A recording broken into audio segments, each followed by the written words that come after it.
घर और किचन के कामों की ना ख़त्म होने वाली एक लंबी लिस्ट होती है। लेकिन अगर इन्हीं कामों को बहुत ही मैनेजेबल वे में कर लिया जाए और थोड़ा सा स्मार्ट वर्क कर लिया जाए तो यही लंबी लिस्ट हमें बहुत ही छोटी लगने लग जाती है और हमारा जो टाइम है वो भी सेव होता है, हमारी एनर्जी भी सेव होती है। तो इन्हीं टिप्स एंड ट्रिक्स को फॉलो करके हम अपनी लाइफ को, अपनी किचन या घर की रूटीन को बहुत ही ज़्यादा आसान बना सकते हैं। तो चलिए स्टार्ट करते हैं आज की इस वीडियो को। So welcome back to my channel Meeshi daily routine. कल बाहर से फूड ऑनलाइन ऑर्डर किया था तो उसके अंदर जो कोल्ड ड्रिंक थी वो इस तरह के डिस्पोजेबल ग्लास के अंदर आती है। अच्छा, इन डिस्पोजेबल ग्लासेस के बिना बहुत ही बेशुमार से यूजेस होते हैं, तो आज उनमें से एक यूज़ मैं आपको बताती हूँ। तो ये जो डिस्पोजेबल ग्लास होते हैं, इनकी जो बैक साइड होती है ना, वहाँ पे हमें एक होल क्रिएट करना है। तो ये बड़ा ज़बरदस्त सा ना एक टूल बन के तैयार हो जाएगा जो हमारे काम को बहुत ही ज़्यादा आसान कर देगा। तो यहाँ पे देखिए बिल्कुल सेंटर में ना एक होल क्रिएट कर लेना है। देखिए, हम फीमेल्स का तो मेजर दिन का हिस्सा किचन के अंदर गुजरता है, वो भी कुकिंग करते हुए।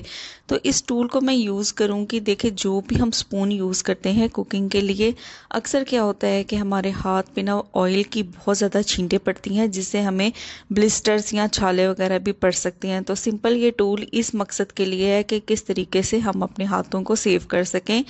तो इस ग्लास के अंदर जो हमने होल क्रिएट किया है ना, सिंपल हमें इस स्पून को इसके अंदर से इस तरह गुजार लेना है और जब भी कुकिंग करें तो इसकी जो बैक साइड है ना, वहाँ से आप पकड़ें स्पून को और इजीली कुक करें। अब जो भी छींटे वगैरह उड़ेंगी वो हमारे हाथ के ऊपर नहीं गिरेंगी। हमारे हाथ जो है ना वो काफ़ी हद तक सेफ रहेंगे, क्योंकि ये एक तरह से एक प्रोटेक्टिव शील्ड का काम करेगा जो हमारे हाथों को सेव करेगा। अक्सर ना मार्केट से हम पैंट्स वगैरह परचेज़ तो करके ले आते हैं, लेकिन हम इनको वहाँ पे ट्राई नहीं करते और घर आके जब भी हम इनको वेयर करते हैं तो हमें पता चलता है कि ये थोड़ी सी लूज़ हैं और उस टाइम डेट भी गुजर चुकी होती है कि हम इन्हें दोबारा एक्सचेंज करा सकें। तो बहुत ही सिंपल यहाँ पे सोल्यूशन है। जो भी पैंट अगर आपको लूज़ हो चुकी है ना, तो आपने क्या करना है, उसकी ज़िप बंद करके तो सबसे पहले आपने जो ये वाला बटन है, जो इसका एक हुक होती है ना, वो आपने इस वाले बटन के अंदर से पास कर देनी है। तो ऑटोमेटिकली जो पैंट का साइज़ होगा ना वो रिड्यूस हो जाएगा काफ़ी हद तक। तो उसके बाद आपने क्या करना है कि जहाँ पे हम बटन को बंद करते हैं, जो बटन का होल है, वहाँ पे हमने इजीली बटन को यहाँ पे बंद कर देना है। तो जब हम बटन को फर्स्ट ऑफ ऑल हुक में से पास करेंगे ना, तो ऑटोमेटिकली जो पैंट का साइज़ है जो खुला था ना वो काफ़ी हद तक फिट हो जाएगा। तो इस तरीके से आप अपनी लूज़ पैंट को फिट कर सकते हैं। तो बड़ा ही ज़बरदस्त सा वे है, बगैर किसी सिलाई के, स्टिचिंग के। ये इजी मेथड है जिससे पैंट्स को हम इजीली साइज़ के अकॉर्डिंग एडजस्ट कर सकते हैं और ये घर में ही आसानी हो जाएगा। इसके लिए आपको स्पेशली मार्केट भी नहीं जाना पड़ेगा इसका साइज़ एडजस्ट कराने के लिए। देखिए, हम क्रॉकरी, ग्लास की बहुत शौक से लेके आते हैं, लेकिन थोड़े ही अरसे के बाद अगर हम ये नोट करें कि हमारी जो भी ग्लास की क्रॉकरी है ना, उसकी जो शाइन है वो ख़त्म होना स्टार्ट हो गई है। तो यहाँ पे देखिए, सैंपल के तौर पे मैंने एक ना ग्लास ले लिया है। तो ये ग्लासेस की जो शाइन है ना वो काफ़ी हद तक ना ख़त्म होना स्टार्ट हो गई है। तो मैं आज घर पे ही ऐसी चीज़ बनाऊंगी जिससे इन ग्लासेस की या ग्लास की जितनी भी क्रॉकरी होती है उसकी शाइन को दोबारा लाया जा सकता है। तो सिर्फ दो चीज़ों से ये ज़बरदस्त सा मिक्सचर बन के तैयार होगा। तो यहाँ पर मैंने 1 टीस्पून के करीब नमक लिया है और साथ ही इसके अंदर मैंने ऐड किया है वाइट विनेगर, यानी सफ़ेद सिरके का इस्तेमाल करूँगी। तो दोनों चीज़ों को आपस में अच्छे तरीके से मिला लेना है। सिर्फ इन्हीं दो चीज़ों से आप अपने ग्लास की जितनी भी क्रॉकरी है ना उसकी शाइन को दोबारा ला सकते हैं। तो यहाँ पे देखें, मैंने थोड़ी क्वांटिटी में ये मिक्सचर बनाया है। आपने जितनी भी क्रॉकरी के लिए ये बनाना है, अब उस हिसाब से इसकी जो क्वांटिटी है वो एडजस्ट कर सकते हैं। सिंपल उसके बाद मैंने बर्तन धोने वाला स्पॉन्ज ले लिया है और थोड़ा थोड़ा ये मिक्सर स्पॉन्ज के ऊपर लगाऊंगी और जो ग्लास है उसको अच्छे तरीके से अंदर बाहर से रब करूंगी, जिस तरह सिंपल वे में हम बर्तनों को वॉश करते हैं। तो जैसे ही मैं ये मिक्सचर ग्लास के ऊपर रब करना स्टार्ट करूंगी ना, आप खुद नोट करेंगे कि इसकी जो शाइन है वो पहले से बहुत ज़्यादा बेहतर हो जाएगी। जो एक डलनेस आई होती है हमारे ग्लास की क्रॉकरी के अंदर, वो बहाल हो जाएगी, वो अच्छे तरीके से ये शाइन करने लग जाएंगे। तो ये देखिए, इस तरीके से इसको रब कर लिया है। अब सिंपल जो टैप वाटर है उससे मैं इसको वॉश कर लूँगी और वॉश करते हुए भी आप ये चीज़ वाज़िया तौर पे नोट कर सकते हैं। आपको फ़र्क नज़र आएगा कि ग्लास जो है वो किस तरह से शाइन कर रहा है। तो देखिए हमारी इतनी महंगी ग्लास की क्रॉकरी होती है, लेकिन अगर थोड़ा सा टाइम निकाल के हम इनको एक दफ़ा इस तरीके से क्लीन कर लिया गए कुछ महीनों बाद, तो हमारे जो बर्तन हैं ना ग्लास के, वो अच्छी तरह शाइन करते रहेंगे, महफूज रहेंगे। आजकल बच्चे चाइनीज़ फूड बहुत ज़्यादा पसंद करते हैं, और चाइनीज़ फूड में हमें पता है जो शिमला मिर्च होती है उसका बहुत ज़्यादा इस्तेमाल होता है। अच्छा, शिमला मिर्च को काटने के लिए बहुत ही आसान सा एक टिप, एक ट्रिक, जो आपकी शिमला मिर्च की जो कटिंग है ना उसको बहुत ही ज़्यादा आसान बना देगा। तो सबसे पहले आपने देखें, हमें ये रिजेस नज़र आ रहे हैं, यानी ये लकीरें सी जो शिमला मिर्च के ऊपर होती हैं ये हमें नज़र आ रही हैं। तो सेम हमने इसको इन लकीरों के ऊपर कट करना है। तो जिस तरह हम अनार को कट करते हैं या कोई भी फल कट करते हैं ना, तो ये जो भी लाइनें आपको शिमला मिर्च के ऊपर नज़र आ रही हैं, आपने इन सारी लाइनों के ऊपर इस तरीके से इनकी कटिंग कर लेनी है। तो देखें इस तरीके से ये पूरी की पूरी खुल के सामने आ जाएगी। अब इजीली आप इसका जो सीड्स वाले यानी बीजों वाला जो पोर्शन है, जो पार्ट है, उसको इजीली रिमूव कर सकते हैं। बिल्कुल भी आपको हैसल नहीं होगी, और बिल्कुल भी इसके बीज भी आप नोट करेंगे कि इधर उधर नहीं बिखरेंगे। सिंपल जो पूरा का पूरा बीजों वाला गुच्छा होगा ना, वो आप इजीली कट कर सकते हैं। तो ये देखिए कितनी आसानी से इसके जो बीज हैं वो सारे के सारे निकल गए हैं। अब आप इसे जिस भी शेप में कट करना चाहें आप इजीली इसको कट कर सकते हैं, बिल्कुल भी इसके अंदर कोई भी सीड बाकी नहीं रहेगा। तो बहुत ही इजी मेथड है ये। देखिए आटा गूंदने के हवाले से ना एक छोटी सी टिप मैं आपके साथ शेयर करूंगी। अगर तो समर सीज़न है तो आप आटे को ना ठंडे पानी से गूंदें, और अगर विंटर सीज़न है तो आप इसे गुनगुने पानी से गूंदें।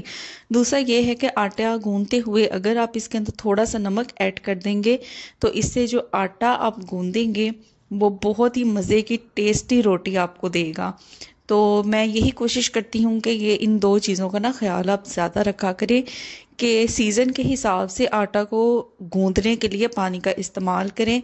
समर सीज़न है तो ठंडा पानी यूज़ करें, और अगर विंटर सीज़न है ना तो कोशिश करें कि गुनगुने पानी से आप आटे को गूंदें।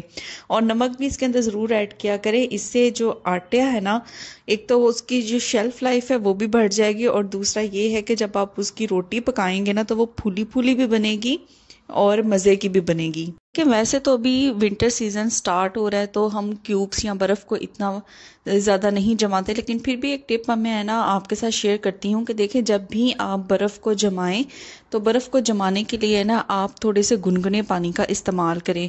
क्योंकि अगर आप ठंडा पानी या सिंपल जो रूम टेम्परेचर का पानी होता है ना, अगर आप उससे बर्फ़ को जमाएंगे तो बर्फ़ जो है वो इतनी ज़्यादा आसानी से नहीं जमेगी। अगर आप थोड़े गुनगुने पानी का इस्तेमाल करेंगे तो जो बर्फ़ है वो विद इन नो टाइम जो है वो जमना स्टार्ट हो जाएगी। बड़े बड़े ही थोड़े से टाइम के अंदर जो आइस क्यूब्स है ना वो जम जाएंगी। तो ये एक छोटा सा टिप है कि बर्फ़ को जमाने के लिए आप कोशिश करें कि थोड़े से गुनगुने पानी का इस्तेमाल करें, बजाय इसके कि आप रूम टेम्परेचर पानी का इस्तेमाल करें। तो ये आपको बेटर रिजल्ट देगा, और बड़ी जल्दी जो पानी है वो बर्फ़ के अंदर कन्वर्ट होगा। किसी फेस्टिवल पे जब हमारे घर में मिठाई के इस तरीके के बॉक्सेस आते हैं तो अमूमन हम इनको डिस्कार्ड कर देते हैं या फेंक देते हैं, लेकिन हम इनका बहुत ही बेहतरीन यूज़ कर सकते हैं। एक तो इनकी क्वालिटी बहुत अच्छी होती है, स्टेबल भी होते हैं, तो इनको काफ़ी पर्पसेस के लिए यूज़ किया जा सकता है। तो यहाँ पे एक छोटा सा आइडिया मैं आपको दूंगी जिसके लिए आप भी इसको यूज़ कर सकते हैं। तो सबसे पहले यहाँ पे ना मैंने ले लिया है टिश्यू पेपर, और टिश्यू पेपर ना ये किचन में यूज़ होने वाले थोड़े थिक क्वालिटी के होते हैं, तो इनको मैं यूज़ कर रही हूँ। तो इसको ना मैं डबल कर लूँगी, और जो ये मिठाई का जो बॉक्स है ना इसकी बेस पे अच्छे तरीके से मैं लगा दूँगी। तो ये एक तरीके का ना ऑर्गेनाइज़र बन के तैयार होगा।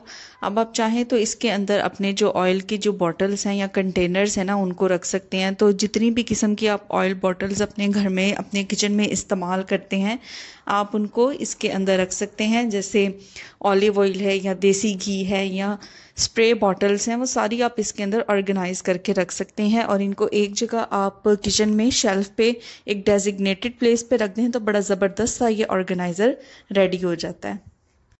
अब जिन लोगों को मेरी तरह ग्लासेस लगे हुए हैं ना उनके लिए तो बहुत ही ज़बरदस्त और बेनिफिशियल सा टिप है। देखें ग्लासेस को साफ़ करना ना एक बहुत ज़्यादा ना ट्रिकी काम है। हम इसको जितना मर्ज़ी सिंपल जो कपड़ा होता है ग्लासेस वाला उससे हम इसको क्लीन कर लेना इसके ग्लासेस को, लेकिन ये उस तरीके से हमें क्लियर विजन नहीं देते। तो यहाँ पे छोटा सा ना एक मैं टिप शेयर करूँगी जिससे ग्लासेस जिनको लगे हुए हैं ना उनका तो बहुत ही काम आसान हो जाएगा। देखिए, अगर तो आप लेंस लगाते हैं और आपके पास इस तरीके का लेंस सोल्यूशन है ना, तो सिंपल हमें इसी का यूज़ करना है। और इस तरीके की छोटी सी हमारे पास स्प्रे बॉटल का होना ज़रूरी है। अब इस स्प्रे बॉटल के अंदर मैं क्या करती हूँ, अमूमन जो भी मैं लेंस सोल्यूशन यूज़ करती हूँ वो थोड़ा सा इस स्प्रे बॉटल के अंदर मैं ऐड कर देती हूँ। तो यहाँ पे मैंने इस ना सोल्यूशन ऐड किया हुआ है स्प्रे बॉटल के अंदर। तो सिंपल ये जो लेंस वाला सोल्यूशन होता है ना, वही आपने ग्लासेस के ऊपर स्प्रिंकल करना है। और सिंपल जिस कपड़े से आप ग्लासेस को साफ़ करते हैं ना, उससे आपने साफ़ करना है। देखिए, ये लेंस सोल्यूशन के अंदर कुछ इस किस्म के इंग्रेडिएंट्स होते हैं जो हमारे लेंसेज को भी क्लियर रखते हैं। तो सिंपल ये हमारे जो ग्लासेस होते हैं ना, उसको भी क्लियर विजन देंगे बहुत अच्छे तरीके से। इसके ऊपर जितनी भी चिकनाई है, जर्म्स हैं, डर्ट है, उसको बड़े ज़बरदस्त तरीके से रिमूव कर देते हैं। तो लेंस सोल्यूशन को आप इस तरीके की छोटी सी स्प्रे बॉटल के अंदर ऐड करके रखा करें, और जब भी आपको ग्लासेस को क्लीन करने की ज़रूरत पड़े तो लेंस सोल्यूशन से क्लीन किया करें। बहुत ही ज़बरदस्त सा विजन आपको मिलेगा। देखिए, हर घर के अंदर इस तरीके की बास्केट या ट्रेस का हम यूज़ करते हैं ऑयल बॉटल को रखने के लिए, चाहे वो स्प्रे बॉटल है या दूसरी ऑयल बॉटल्स हैं। तो उनको रखने के लिए हम इस तरीके की बास्केट्स का यूज़ करते हैं या ट्रेस का यूज़ करते हैं। लेकिन क्या होता है कि जब भी हम ऑयल बॉटल्स इनके अंदर रखना स्टार्ट करते हैं तो with the passage of time, यानी वक्त गुजरने के साथ साथ, जो ऑयल है वो पूरी की पूरी बास्केट या ट्रे की बेस के ऊपर सेटल डाउन और स्टिक होना स्टार्ट हो जाता है, जिसको बाद में रिमूव करना ना बहुत ज़्यादा हेडेक हो जाता है। तो यहाँ पे सबसे पहले ना मैं इसको अच्छे तरीके से ना क्लीन कर लूँगी, इसे वॉश करूँगी और फिर इसको जो टिश्यू पेपर है ना उससे अच्छे तरीके से वाइप आउट कर दूँगी। तो ये वाले जो मार्क्स हैं ना आपको नज़र आ रहे हैं, ये ऑयल के नहीं है। ये क्लीन करने के बाद आप समझ लें कि यहाँ पे एक निशान सा रह जाता है, ग्रीसी नहीं होता लेकिन एक निशान रह जाता है, वो यहाँ पे पड़ चुका है। अच्छा, अब आपने क्या करना है, या तो आप न्यूज़पेपर का यूज़ कर लें या टिश्यू पेपर का यूज़ कर लें, या अगर आपके पास एलुमिनियम फॉइल है ना तो आप उसका भी इस्तेमाल कर सकते हैं। और बिल्कुल जो इसकी बेस है ना, वहाँ पे आपने एलुमिनियम फॉइल को इस तरीके से बिछा देना है। जो भी आपकी ट्रे है या बास्केट है उसके साइज़ के अकॉर्डिंग आप इसको एडजस्ट कर लें। उसके बाद जितनी भी आपकी ऑयल बॉटल्स हैं या ऑयल स्प्रे बॉटल्स हैं, उन सबको आप इसके अंदर रखें। अब जो भी ऑयल इनके ऊपर से गिरेगा वो सीधा इस एलुमिनियम फॉइल के ऊपर गिरेगा। तो आप इसको चेंज कर सकते हैं ऑन रेगुलर बेसिस। तो इस तरीके से आपकी जो ट्रे है वो काफ़ी लंबे अरसे तक सेफ रहेगी और बिल्कुल भी इसके ऊपर जो ग्रीस है ना वो स्टिक नहीं होगी। देखिए, जब भी हम लेफ़्ट ओवर फूड या लंच इस तरीके के कंटेनर्स के अंदर फिल करके रखते हैं, तो जब वो ख़त्म हो जाता है तो आपने देखा होगा कि जो ऑयल है ना उसको रिमूव करने के लिए बहुत ज़्यादा हमें जो डिश वॉश लिक्विड होती है ना उसकी बहुत ज़्यादा हमें ज़रूरत पड़ती है, बहुत ज़्यादा हमारा ज़ाया होता है और फिर कहीं जाके ये रिमूव होता है ऑयल। तो इसके लिए आपने क्या करना है कि टिश्यू पेपर ले लें, उसको थोड़ा सा आप इस तरीके से उसका एक बॉल सा बना लें और वो उस कंटेनर के अंदर ऐड कर दें। उसके बाद अब जो भी डिश वॉश लिक्विड यूज़ करते हैं वो आपने थोड़ा सा इसके अंदर ऐड करना है और इसके अंदर थोड़ा सा पानी फिल करें। और पानी फिल करने के बाद आपने इस कंटेनर का जो लिड है वो इसके ऊपर लगा देना है और इसको अच्छे तरीके से शेक करना है। तो तकरीबन आपने थोड़ी देर के लिए ही इसको शेक करना है। तो जितना भी ऑयल होगा वो टिश्यू पेपर जो है वो एब्जॉर्ब कर लेगा और जो डिश वॉश लिक्विड है वो चिकनाई को साथ साथ रिमूव करता जाएगा।